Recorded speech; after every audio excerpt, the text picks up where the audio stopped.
అనవసరమైన భయాలు మనకు అవసరం లేదు. తెలంగాణను నా ఒకటే రిక్వెస్ట్, నెగటివ్ ఫ్రేమ్లో వద్దు.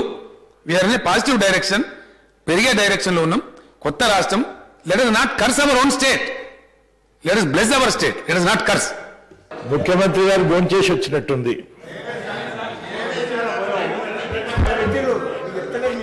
నన్ను పిలవలేదు మరి.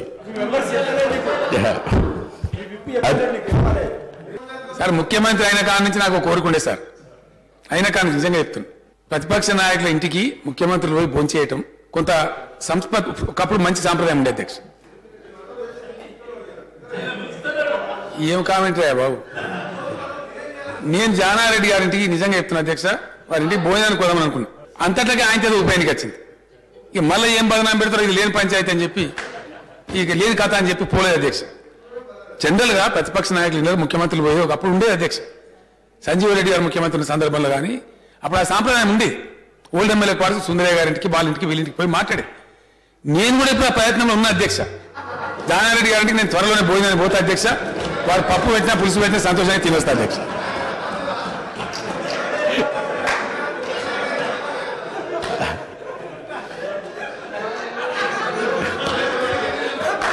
అధ్యక్ష అధ్యక్ష చాలా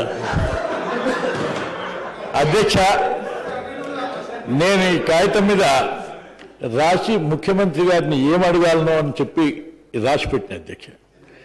నేను కాస్త నాకు అవకాశం ఇవ్వకుండా ముఖ్యమంత్రి గారు ముందుకు పోయినాడు. చాలా సంతోషం, అభినందిస్తున్నాను.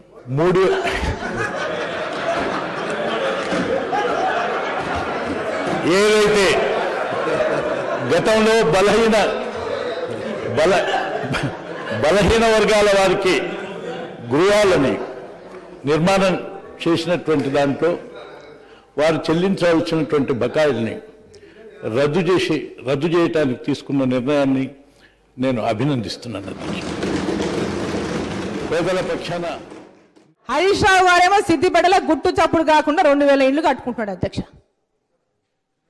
మరి మా దగ్గర మీరు కాదు, మీరు ప్రజలకు కట్టిస్తున్నారు. మేము ఎమ్మెల్యేలం కాదు అధ్యక్ష, మరి మేము కట్టేది అధ్యక్ష.